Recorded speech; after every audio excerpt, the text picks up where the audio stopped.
Hi, I'm Dr. Marva Herring. I'm a general dentist here in Washington, D.C. I am starting my story because it needs to be told.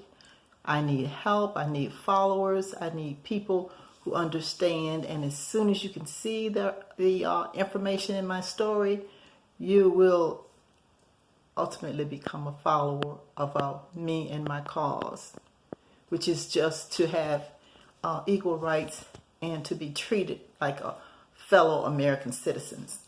I am a general dentist, like I said, here in Washington, D.C. I'm a veteran of the United States Army and the United States Air Force, as well as I am a two-time breast cancer survivor. But my story is related to the fact that I'm working here in Washington, D.C. as a dentist, and the basis of my story started in 2011 while I was working for another dentist, Cheryl Lee, and her accountant, Daryl Edwards.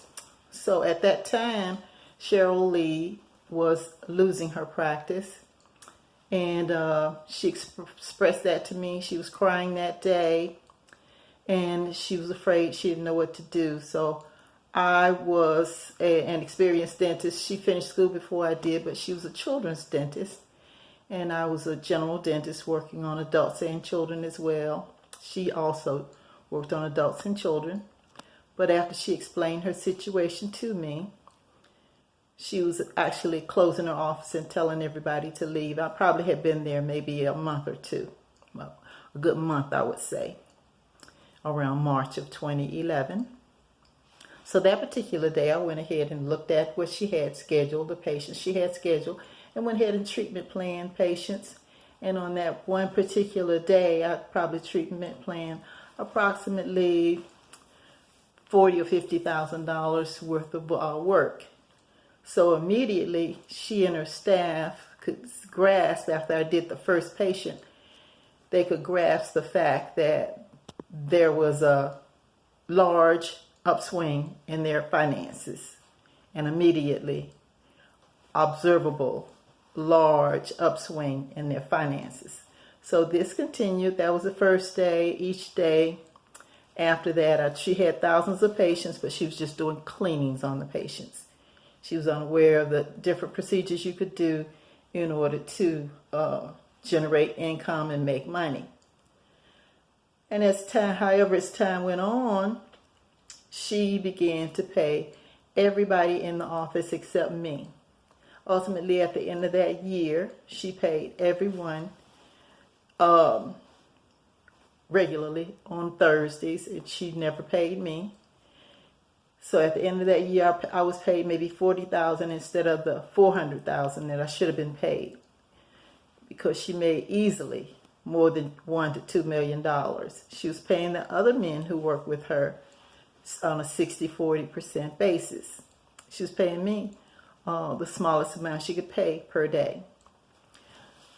So as time went on, we went into 2012, and like I said, I'm a two-time breast cancer survivor, so I had to undergo breast cancer treatment all of 2012. I'm a veteran, but the people in the military at the Washington VA treated me badly, would not do my treatment. So Congressman Albert Wynn, Senator Barbara Mikulski, and State's Attorney Angela Alsobrooks helped me to get treatment at Walter Reed. And the second time I got treatment, it was at Georgetown Hospital. So thanks be to them and to their help and their courageousness in helping me to move forward. So like I said, back in 2011 and 2012, when I was working for Cheryl Lee, I was undergoing breast cancer treatment for the second time. So I was having treatment every week, once a week, every week, as well as working in her office 2 or 3 days out of the week. Nevertheless, like I said, she still did not pay me as she should have paid me. So I sued her. After I sued her, it turns out that she was a friend of the judge, who I'm sure they chose. Laura Cordera was the person that was supposedly a judge. I wouldn't say anyone who steers a case in the wrong direction or steers it so that their friends can win. I wouldn't say that to be a judge, but you be the judge. And so after that, after I sued her and she won, that ended around 2013. So ever since that time, she has been stalking me. Daryl Edwards, wherever I go, they make sure that no matter what job I get, they get the people to fire me. So I kept moving forward until I got my own office here on New York Avenue in Washington, D.C., and they followed me to this office location, stole the office that I had rented out from under me by talking to the landlord, and before I knew it, he had rented that office to them, unbeknownst to me at that time, of course. So the landlord offered me a bigger and nicer office, which was something that I was willing to try, and also something that I got the impression I didn't have any choice because he owned the building. He was showing me that another property was available, even though I'd already signed and paid down on the lease. That office was twice as big as the one that I had already rented. So he only told me later that the rent was twice the amount. So with the rent being twice the amount, as any person who's working, you realize that you yourself can make money to pay rent. But when you start out on a business, you only rent a place that you feel comfortable with paying the rent, coming up with the rent every month. However, my problem started after I started working, realizing that each time I got patients, the patients would disappear. So what was happening was Cheryl Lee, Daryl Edwards, and their groups, which included the mayor, Eleanor Holmes Norton, my city councilman for District 4, who worked with them to make sure that no matter how many patients I got, the patients would disappear, or they would not come back, or when I contacted them, they would not even answer, or they would say they were coming and never show back up. So Kenya McDuffie is the councilman for my district, District 4, Ward 4 over here. And I've gone to their offices many times for help and gotten no help. Primarily the reason I started going there is because I didn't have a use and occupancy permit for this office.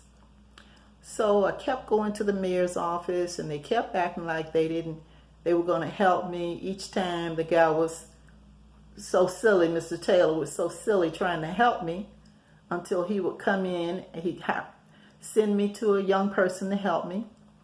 I'd go in to speak with the person, and Mr. Taylor would come in and interrupt and say things like, well, what we're going to have to do is see what the DCRA, the revenue division says, and then we're going to compare it with what you said.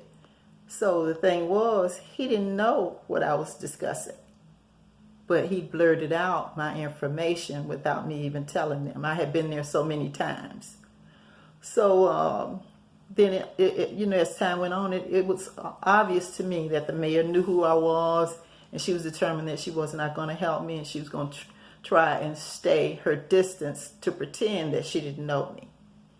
But no matter what happens, here in Washington, D.C., the mayor has something that I consider, people can say it's something like blackballing, or I consider it something like a mafia type of regime or leadership, or authoritarian type of leadership. It doesn't matter. I think of them as the Taliban. I'm saying all of these names so you can see where I'm coming from. I'm not biting my tongue trying to think of something cute. I'm telling you who they are, and so that you as a person can quickly understand what I'm saying. And in addition to that, you can see how you yourself would feel if you were in this situation. You would see how many times you, no matter how much you try to talk to them and go up to talk to them, and each time you go up, they already know you and they make up different stories about something you've already paid for and finished. But they will withhold your paperwork illegally, of course, if you've already paid for it and finished that particular step in getting permission to have your office. Then you know there's something completely illegal about what they're trying to do. So this is the first series in my story, and I want you to continue to listen to me and follow me and give me some feedback. I have other platforms that I'm working on, but for this particular platform, I had thought about calling it something like Slave Episode or Slave Episode 1 instead of Episode 1. But this is Episode 1 of my freedom episode, because I have always been free. I was born free, just like you. So I refuse to be fooled into thinking that I'm a slave. I wouldn't even know how to wear a jacket that had an S on it for slave. And I say that to you too. Don't back down from what people say or do to you. I show up every day at my job and I stand up for what I believe and what I have been given in life, which is freedom. Then I just build on that. I don't expect them to give me anything. Like I said, Cheryl Lee was broke the day I went to help her. And ever since then, she has repaid me by stalking me and trying to destroy me. So I feel sorry for people. I think that they have more of a schizophrenic type of personality or mentality. And I think that they try to use that hate, and it's really just hate. So it's a hate crime type of activity. So what I'm saying to you is I appreciate your listening to me. And I'll be on for episode number 2. Thank you so much. God bless you and love you. Thank you.